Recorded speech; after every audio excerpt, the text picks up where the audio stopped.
Need to get this link shared. We're live, so let this give it a second. We got 10 minutes until the launch. How you doing, Troy? I'm doing okay, man. We got some weather here. One thing about Missouri is you can't ever tell if the weather they say is going to be accurate or not. But it appears that they were pretty accurate with it today. So yeah, we're getting a little bit of snow right now. But it's just a little dusting here in Joplin. So you didn't get no snow this afternoon? Just a few flurries and flakes, but it didn't really stick or do anything. And we look like, I know you got a projected forecast. We look to be good for Bull Shoals in a couple weeks. Second stop on the Winter Series. So yeah, it actually does look pretty decent if the forecast holds true. Yeah, I think me and Kira might make our way down south and maybe not practice for that and spend a day in Branson and just kind of be able to hop on the water last time before surgery. So yeah, we all want to wish you the best of luck in that too as well. Hope everything works out really well. It's kind of a big deal. You know, when I went in a few weeks ago, the doctor, we were talking about a timeline, and I asked him, I said, well, I want you to do what you would do. And he said, well, if I was you, I'd do it as soon as I could. And I said, well, what does that look like? And he gave me some dates in December. And for you guys that know that, I got a wedding coming up that was planned for March. The end of March, we're pushing that back a little bit. But he asked me, I said, well, I asked him about recovery time, and I would assume Kira was probably thinking I was asking about recovery time for the wedding.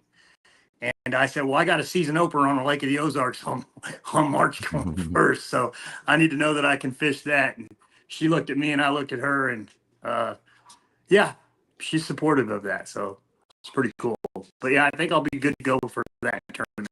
You are not alone, brother, as far as putting off stuff in the off season that we all do. I've had to put off a surgery before. My wife actually moved the wedding date of our wedding to accommodate a tournament. So, yeah, we were talking about that. And, I talk to people all the time, and for just families out there, I was single for a long time, and, I would look at my buddies like Christian and Noah and these guys that, had families and had wives, and they would always be like, I got to ask, I got to see, I got to make sure. And one thing I said, everybody knows this about me, is that fishing's a huge part of my recovery. And, it's a big part of kind of what helps me in my day to day. So like just going to fish tournaments isn't just about fishing or having a good time on the weekends. Sometimes I don't even really want to go, honestly. For me, it's more of my recovery, and by the grace of God, and thank to God that I have a partner that she recognizes that, so encourages me to fish, and is really proactive with kind of helping me build that schedule. So I'm grateful for that. that's awesome, man. You're a lucky man. Congratulations. Thanks, bro. All right, so we got about 7 minutes left to kill here before we're going to launch this thing, the all new Grassroots series. No motors, no electronics, no pre-fishing. What do you think about that? I mean, I think it's what we hear on every podcast that we hear across the nation is, live people are doing this. I can't get off this. And it's like, that's what a lot of people have asked for, to be able to, they say that's how they're going to show they're going to show what they're about. So you're just going to come just all instinct. No, I'm not saying that all that stuff gives you an advantage. Of course, it gives people an advantage. There's an advantage to it. People that say it doesn't, it does. Regardless if it's getting to different spots, if it's locating structure, it does give you an advantage. So it's really cool to see people that maybe can't afford them kind of things and are just out there with just a kayak that they worked pretty hard to get, and just being able to kind of level the playing field in a way. So I'm excited to see it. I'm excited to see how it plays out. I'm excited to see who signs up, and then just kind of see who. I'm just excited to see how it shakes out. I mean, I got my money on a few guys. I'm excited to see Dane Lewis get out there. I feel like he's going to have a great year this year. I feel like that kid's coming on really, really strong, and he can just flat out fish. So, yeah. Right on. If anybody is looking for this event, one of the best ways to find it is, let's see if I can do this here. Go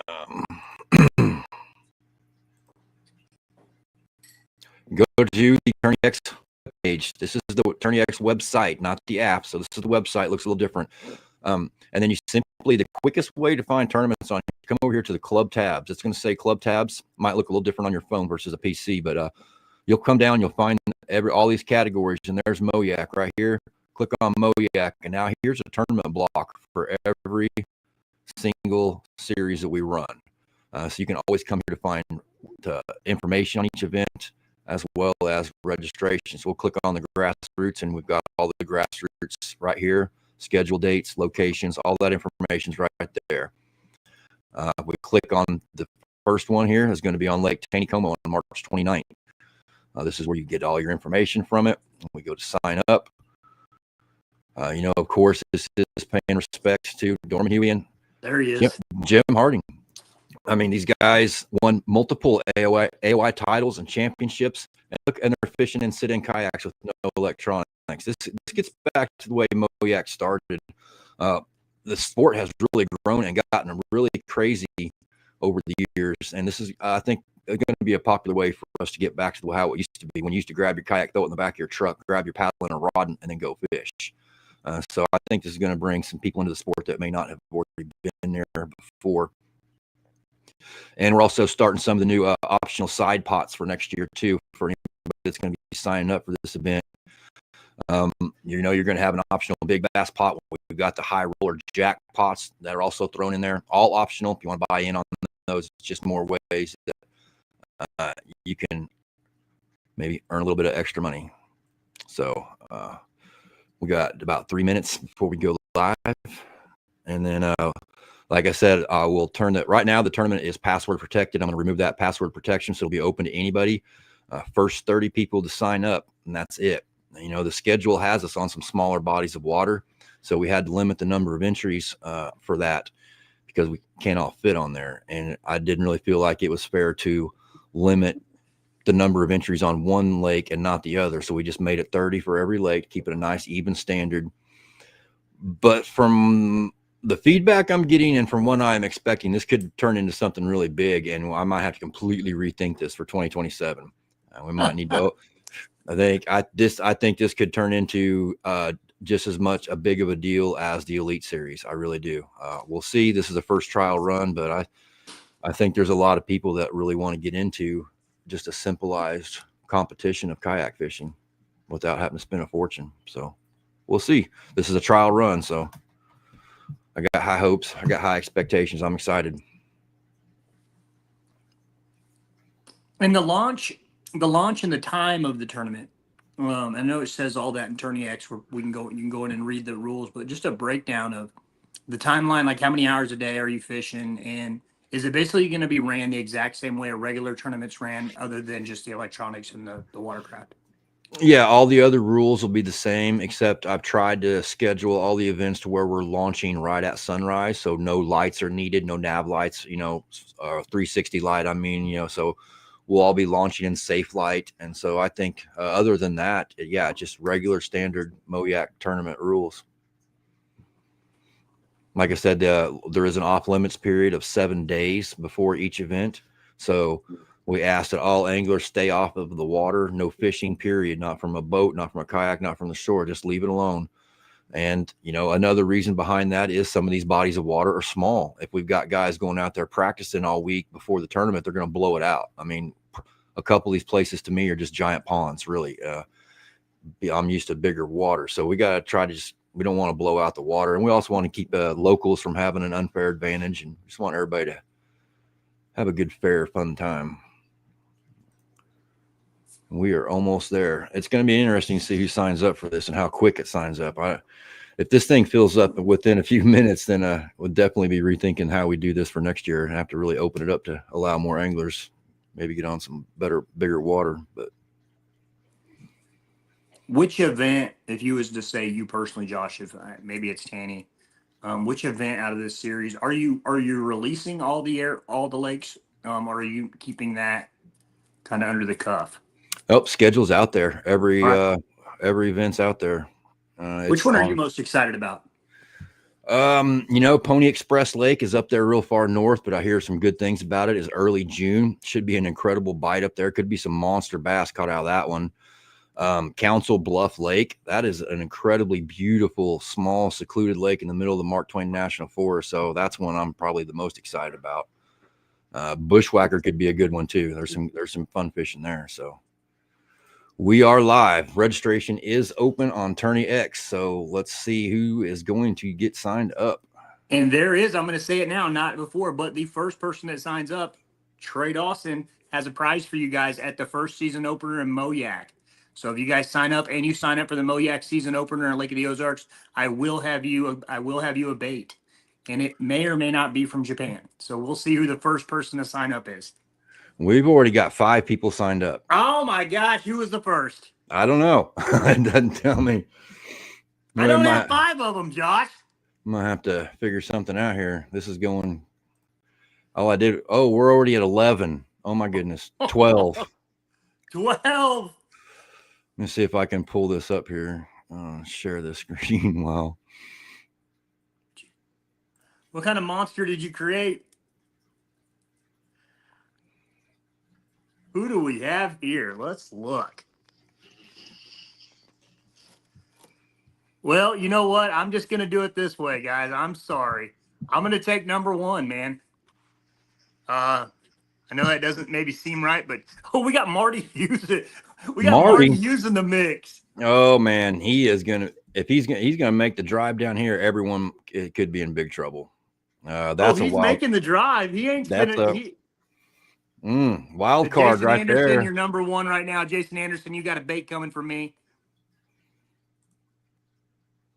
Jason Anderson, you need to register also and be at the Moyak seasoner opener in person to receive that.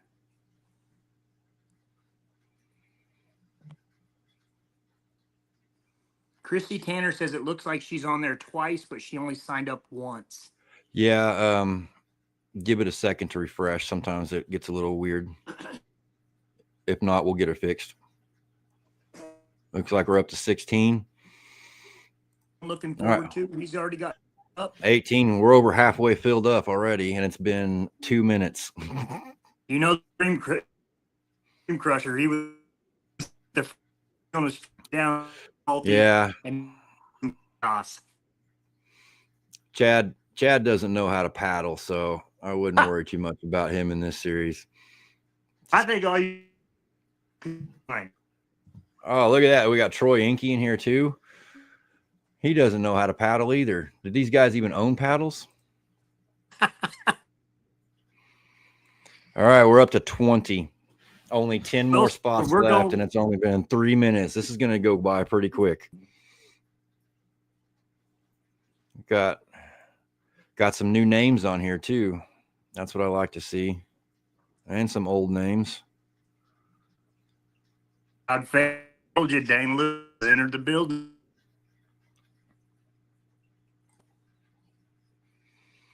$22. Taking years.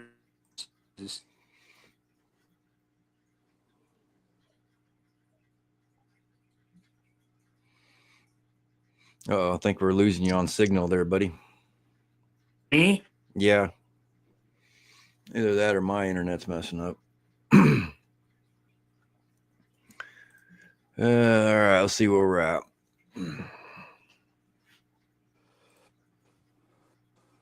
We're at 22. We got 8 spots left. So, I mean, this may fill up before we even sign off here on the live stream. That would be kind of cool. And this is just the first event right here. So this is going to be for Taneycomo. We're going to wait 2 more weeks. And then we're going to run event number 2. So we'll start on that one next. That's going to be on Palm de Terre, April 19th. So in 2 more weeks, we'll open up registration for Palm de Terre. And then we're going to alternate every 2 weeks. We're going to open up the next registration until we get everything filled up.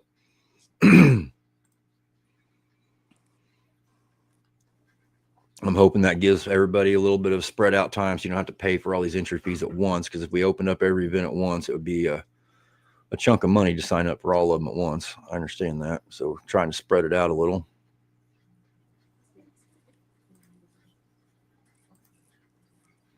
$24. We got 6 spots left.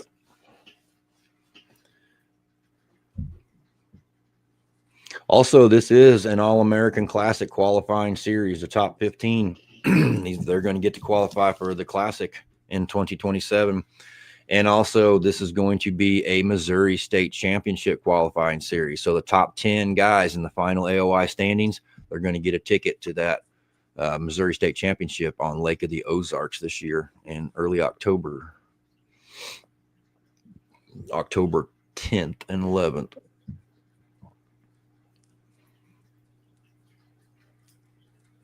So we're going to open up the championship a little bit this year so that the River Series guys and the Grassroots Series guys have a chance to qualify for that as well. So now it appears we'll have, what would that be, 60? How many would we have at the state championship? We could have 75 total. That's going to be a great event, and we're on Lake of the Ozarks. Mm-hmm. All right, 25 anglers signed up so far. 26. We got 4 spots left, and we're only 6 minutes in. So if you're looking forward to fishing Palm de Terre, you might want to be prepared in 2 weeks. And I'm going to have to give some thought to 2027 on how to open this up to more people.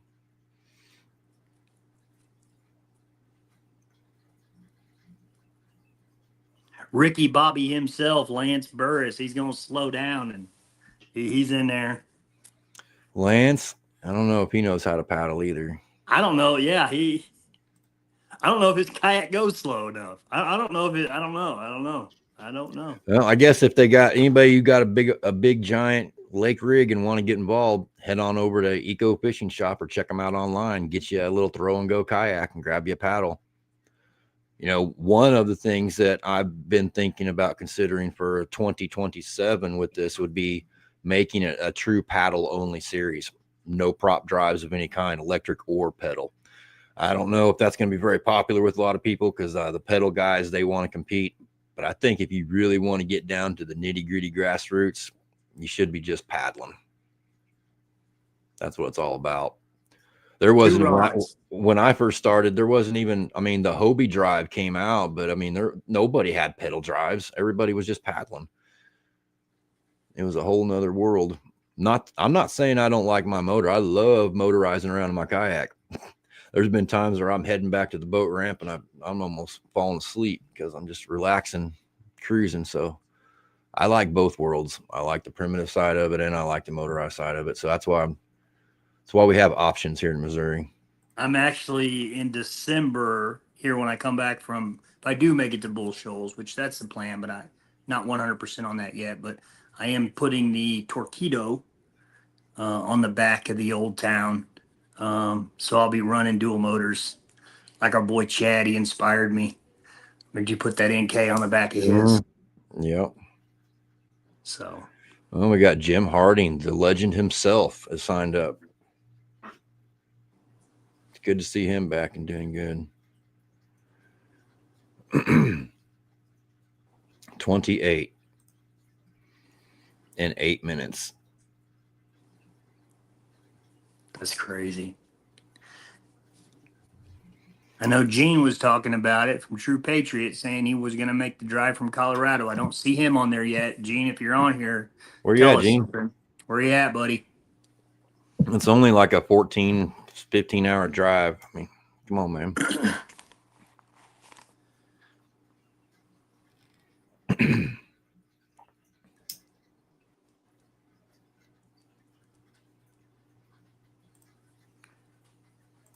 Richie Lafferty's on there. He ain't gonna let an event. He ain't gonna let an event on his mud puddle. His home turf. Come on, Richie. We know you got a couple buddies out there with an old kayak sitting in the backyard. Might have a flower pot in the back of it, but tell them to get it out and let's go.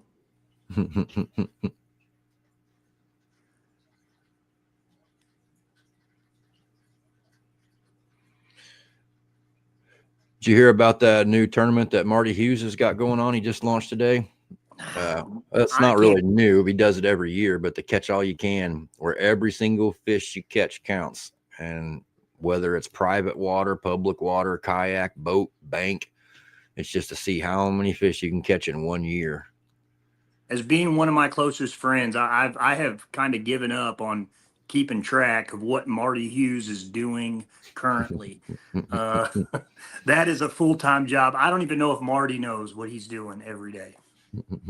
That guy's 100 miles an hour. Well, evidently he plans on making it to Taneycomo. That's one thing. He's actually considering fishing Moyak Elite Series. Maybe I'm talking out of church here, but I know Marty had expressed interest in really jumping in and really dedicating a season to Moyak. So I'm excited if that's not this year. Yeah, He's really, yeah. that would be great. There's several anglers from some of the neighboring states that I think may be coming and fishing with us next year, and I think we might see an upswing in some of our numbers next year for Moyak. I think we're going to grow a little bit. I like it. And they're all hammers, man. We got Tyler Alexander, who, and then Marty, and then Chris Wilson, and these guys that had started in other states. So. Well, we seem to have flattened out at 28. The big rush is over. We got 2 spots left.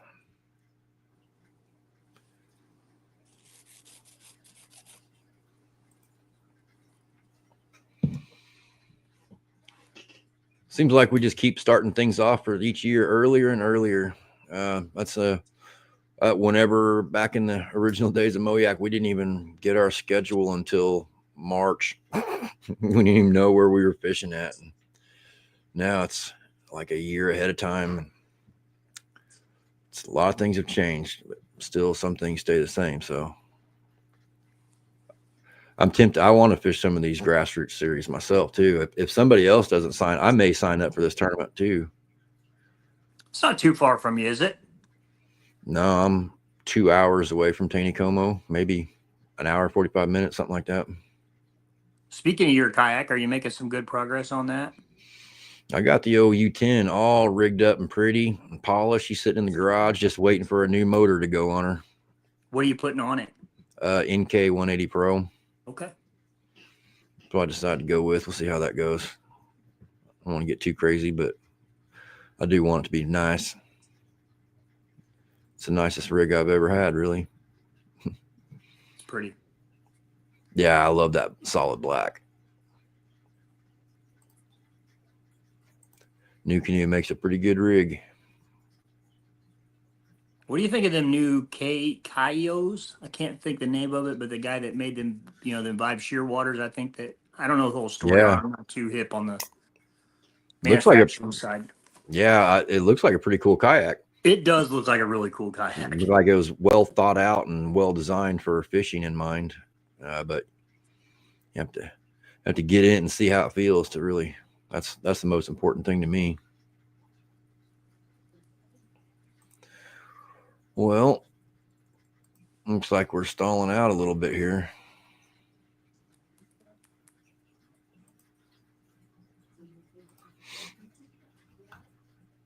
So what else are you excited about for next year we got coming up? I'm excited for the Ellie Bowman. Just got my place reserved down there. That's always a fun event. And I'm excited for the Tanny 20. Yeah. Honestly, it's been kind of hard for me to think about next year. Yeah, I understand. It's You got a lot going on. It's been challenging, but it's one thing that is pushing me there. I got some pretty cool. I got a few. Recovery Outdoors has a few really cool new sponsor opportunities. One of them is I partnered with Brazalo Baits from Arkansas, and then also Seagar. So two that I'm really, when I first started doing this, I thought what made me a bass fisherman, and I didn't care if I knew how to catch fish or not because I didn't, and I'm still learning how to, and I'm getting better.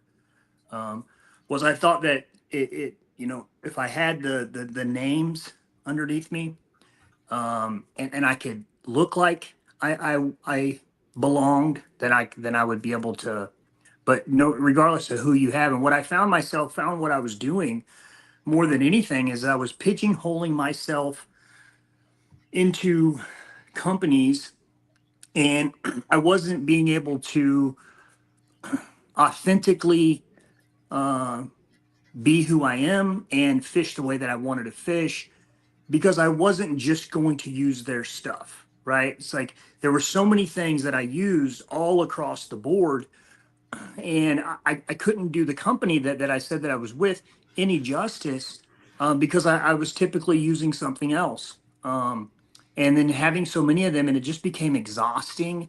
I would forget I would have so many underneath my name and underneath my post that it just became more of a kind of look at me, look at all these people that are sponsoring me, and none of them are paying anything for me. If anything, there's some companies that I truly believe in and were there when I first started that'll always be a part of Recovery Outdoors. But I really feel like for me personally, for 2026, that's coming down to like 5 companies that really believe in the Recovery Outdoors and are really like giving me things to make my fishing experience a little more affordable. And they truly reach out and check up on me and ask me who I am. I'm not just a glorified 20% customer. Because honestly, Yeah. that's kind of what I was. I was holding myself into companies where I was basically a Black Friday customer. I'm not going to do Yeah. that. Yeah, it's real easy to get swept away when you first get started in the whole pro staff thing. I've done it. We've all done it. You feel like that's how you got to get started, and it does, and it can help you make things more affordable if you get with the right company and you're doing it the right way, because you do want a mutually beneficial relationship. But there are a lot of companies out there that will just sign you to a pro staff, and then you can put that little logo on your jersey, but all you got to do is buy a certain amount of product from them, and they give you a 10, 15, 20% discount. So basically you're just a sales pitch for the company. You're just Right. making them money. You're not really a promotional staff. That's Right. what you got to remember. You're a marketing promotional staff. And so some companies, they're going to want to use you just to buy stuff from them. They don't really care what you market and promote online. They just want you to buy the stuff. And so you got to be careful. I've distanced myself from nearly all of that as well. It can get exhausting doing all the hashtags and the social media posts and the requirements, and it can take away from the enjoyment of just going out there and fishing instead of having to worry Absolutely. about getting this certain amount of content or getting this certain photograph right. That way you shouldn't even be thinking about that while you're in a tournament. So, I mean, I get it, and I see how it's different for every person, but I just like what you mentioned. I just want to throw that out there. If you're just getting started in the sport, don't put too much merit into those pro staff spots. I mean, it's kind of exciting and cool at first, but a lot of them are not really very beneficial to you. And if they're not being beneficial to you, then you're just being beneficial to them. Right. Do they really know your name? Right. Yeah. All right. Let's see. Are we there yet? All right, I think we're stuck at 28, so we might want to go ahead and just kind of wrap things up, and I guess Okay. we'll see later on tonight who takes those last 2 spots. I don't really have anything else to say. You got I'm anything good, else to man. add? No, Not man, much I of a love every talker. single one of you guys. I know that you guys are out there praying for me, and Mm-hmm. I appreciate every one of your guys that's reached out to me, text messages, phone calls. Yeah. So I I I've lived through some pretty stuff that I shouldn't have lived through. So this shouldn't be nothing. But yeah, your guys' prayers mean a lot to me, and yeah, I'll see you guys Lake of the Ozarks. All right, man, you got this, and everybody out there have a Merry Christmas. Later, Josh. All right, out. See ya.